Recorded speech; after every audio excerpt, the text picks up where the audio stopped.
Ni ba ka ga inda kai kyau kamar a sace da. Na gode. Ba mu wannan ba. A abi. Ni fa ina son mayu. What? Haihuwa ba yanzu. A abi kai ma ka san haihuwa ba yanzu ba. Ban gane ba yanzu.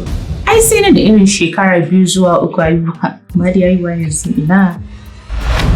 Ba zai yi ba. Ta yaya za mu zauna da ke a cikin gidan nan tsawon shekara 2 zuwa 3 mu haihu ba?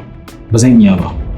Baby to so kake ka ce man daga aure kawai sai in yi ciki in haihu so kake in lalace ko in sufa da hannu kai ma ka san ba zai yi ba.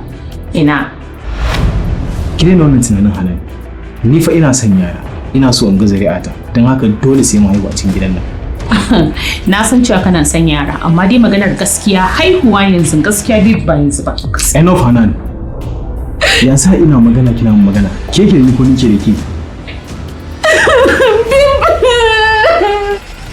Shirin auren kaddara zai dinga zuwa muku duk ranar Laraba da misalin karfe 8 na dare a YouTube channel ɗinmu mai suna Dan Ilu.